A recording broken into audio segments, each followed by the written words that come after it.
projects and also laid the foundation stone of various projects as well. Now, Prime Minister Imran Khan has said that government's historic initiative of Kisan Card will transform the agriculture sector in Pakistan, making farmers prosperous. Addressing a Kisan Card distribution ceremony in Multan, he said the farmers, through this card, will get subsidized fertilizers, seeds and pesticides, beside loans and compensation for damaged crops in case of any natural calamity. The Prime Minister expressed confidence that the Kisan Card scheme will bring about a revolution in the country by making the life of farmers easy through use of technology, enhancing agricultural production and saving foreign exchange. He said it will also contribute to poverty reduction, particularly in rural areas. Imran Khan said the PTI government has been working on various programs for agriculture development in the country. He said a 300 billion transformation plan has already been announced for this purpose. Prime Minister said in addition to 2 major dams, small dams are also being constructed to ensure better water supply for crops. He said the irrigation system is also being improved.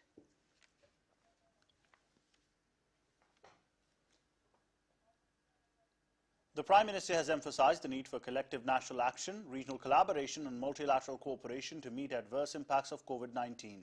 He was virtually addressing the opening segment of the 77th session of the United Nations Economic and Social Commission for Asia and Pacific. The Prime Minister suggested 4 key areas of focus to meet the challenges. I would suggest 4 key areas of focus. First, we have to put the people front and center for pro-poor and inclusive policies. We need to strengthen public health and social protection systems. These have been the primary objectives for us in Pakistan. People-centered economic security is now at the core of our development paradigm. Second, peace and development must be anchored in human rights, which should be upheld and protected universally. The international community needs to pay special attention to situations of foreign occupation.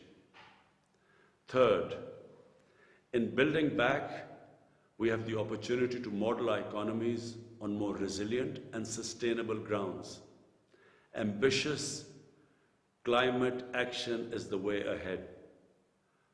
Pakistan is accordingly implementing policies for green growth. Fourth, there's a dire need to mobilize adequate financing for development. For the developing countries, the debt issue must be addressed in a fair and sustainable manner. With my global initiative on debt relief, Pakistan has been advocating this cause on all world forums. At home, we are implementing corresponding fiscal reforms. Regional and international cooperation, we can reopen safely and sustainably, starting with equitable access to affordable vaccines for all. Foreign Minister Shah Mahmood Qureshi has said Pakistan is ready to resolve all outstanding issues through dialogue if India is willing to revisit the unilateral decisions taken on 5th of August 2019. In an interview with Turkish news agency, he said Pakistan has outstanding issues with India, including Kashmir, Siachen, Sar Creek, water and other issues, and the only sensible way forward is through dialogue. Shah Mahmood Qureshi said it was India which ran away from talks and suspended the composite and comprehensive dialogue. He said the Indian unilateral actions of 5th of August 2019 were against international law, UN Security Council resolutions, putting at risk the stability and peace of South Asia. However, he said recommitment to ceasefire from both sides was a positive development.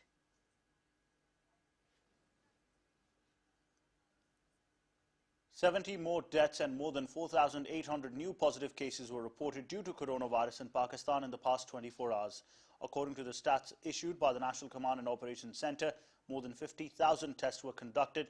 The positivity ratio remained 9.61%. Death toll in the country has now reached more than 17,000.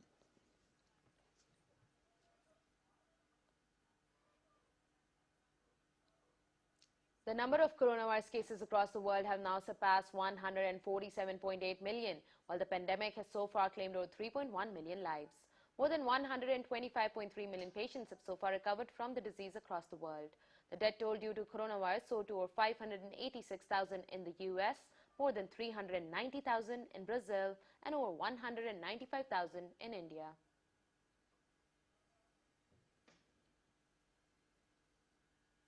The National Command and Operations Centre has decided to open up registration of people 40 years and above for COVID-19 vaccination from tomorrow. The decision was taken at a meeting of the NCOC in Islamabad today with Minister for Planning and Development Asad Umar in the chair. In a tweet, Asad Umar said it has also been decided to allow walk-in vaccination of all registered citizens of 50 years and above. He said citizens who are 40 years and above can register and encourage others to register.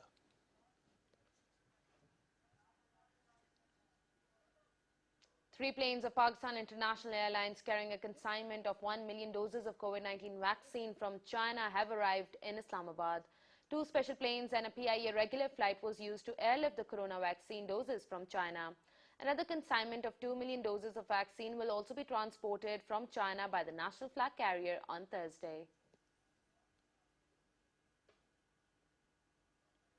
India has been reporting more than 300,000 cases per day, setting new daily global records.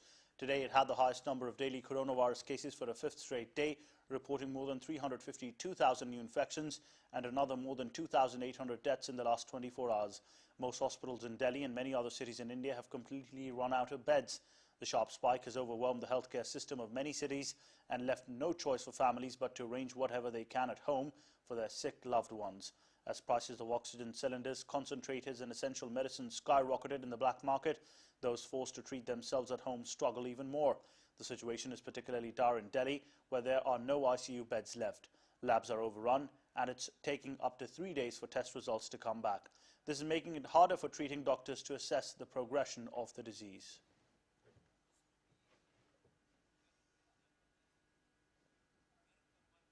Whereas thousands across India are outraged after the government ordered social media platform Twitter to remove posts critical of its handling of the virus. A Twitter spokesperson confirmed it had blocked some material from being viewed in India. The country faces a massive surge in cases, with many of its hospitals facing an oxygen shortage. One Twitter user accused the government of finding it easier to take down tweets than ensure oxygen supplies.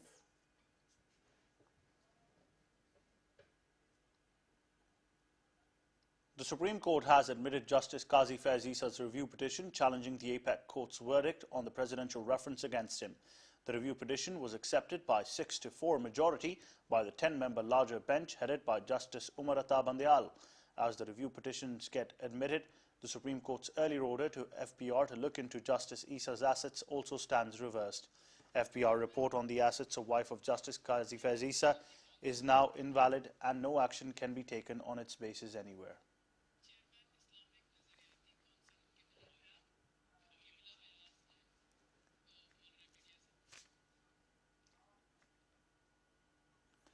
We'll take you live now where the chairman of the Islamic Council, Qibla Ayaz, is addressing. यकीनन ये इसमें कोई शक नहीं कि जो एक हसासियत थी पहली लहर में, उस तरह की हसासियत ना अवामी सतह पे है, ना बिलउमूम इदारती शक्ल पे है.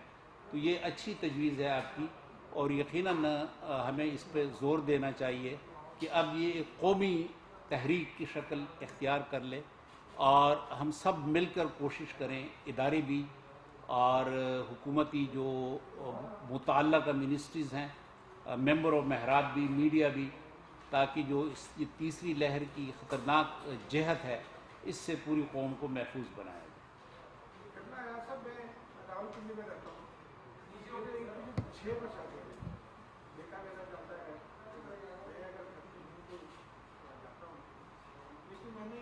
देखा है कि किसी किस्म की ऐसे फाइल इसको उन पर अमल दरामद नहीं होता, फिर जो अमल दरामद करने की बात करें उसको सब सकते हैं उलमा हज़रात.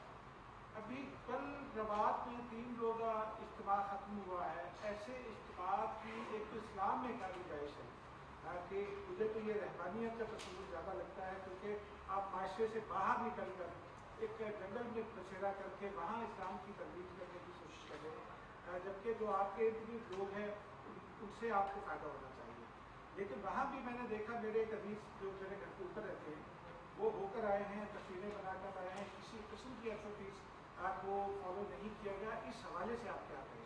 یہی میں کہتا ہوں کہ ہم سب کو اس معاملے میں بہت ہی حساس ہونا چاہیے اور اس بات کی ضرورت ہے کہ ایک بار پھر ہم اس عمل کا احیاء کریں، ریوائیو کریں کہ پوری قوم کو ایس او پیز کی طرف لے آئیں۔ کیا ایسے علماء کے لیے کوئی ترغیب نہیں ہونی چاہیے؟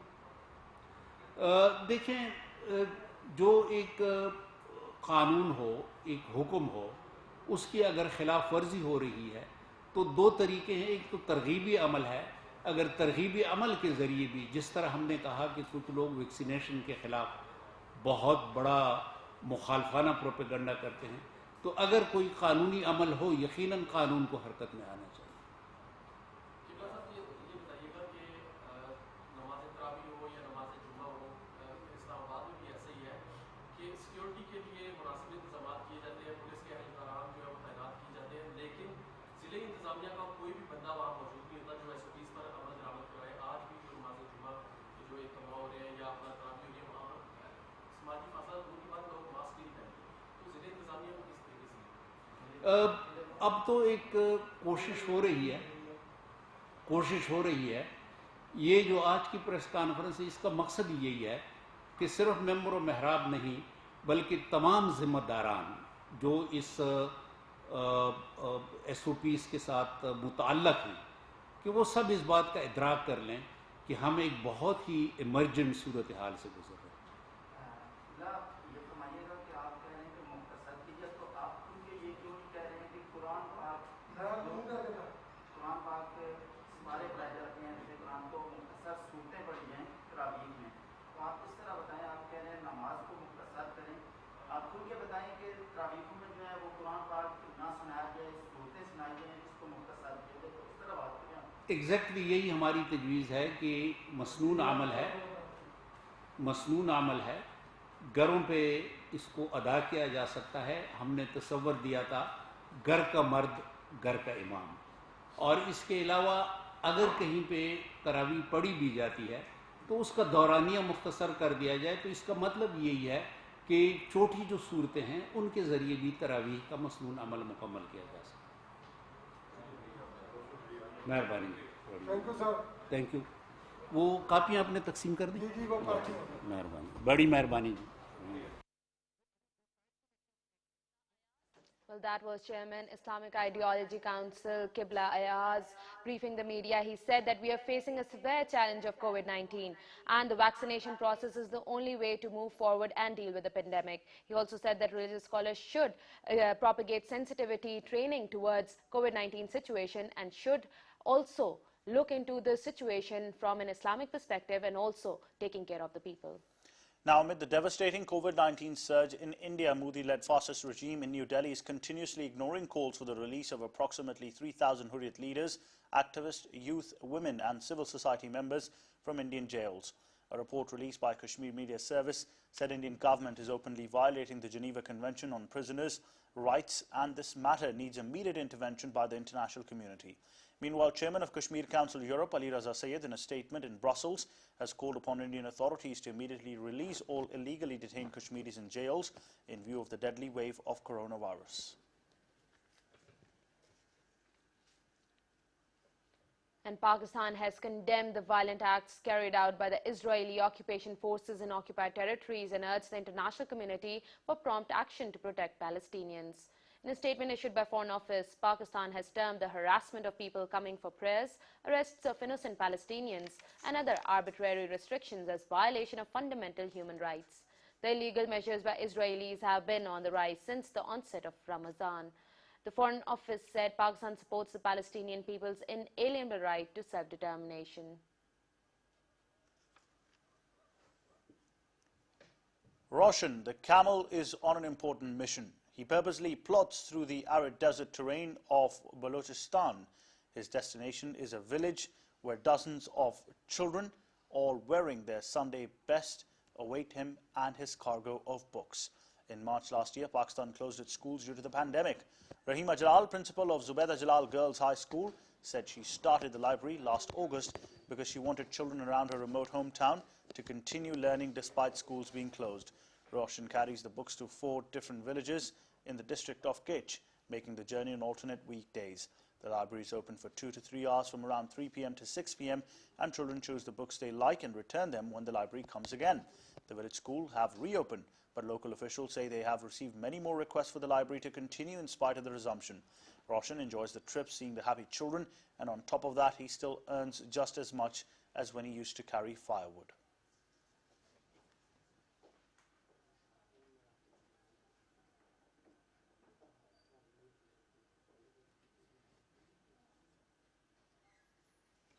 Now, Iraqi Prime Minister Mustafa al-Khadimi suspended his Health Minister Hassan al-Tamimi pending an inquiry into Saturday's blaze at the Ibn Khatib Hospital. An emergency cabinet meeting called by Khadimi ordered an investigation with findings due in 5 days. The governor of Baghdad and another senior health ministry official were also suspended and referred to investigators. Authorities said a fire caused by an oxygen tank explosion at a COVID-19 hospital in Baghdad took at least 82 lives. Some 110 people were also injured. A group of 49 migrants were rescued 7 miles south of Gran Canaria. This rescued migrant disembarked at Arguinens port with help of Spanish Coast Guard. According to emergency services, another dinghy carrying 50 people, including children, was rescued by Spanish authorities.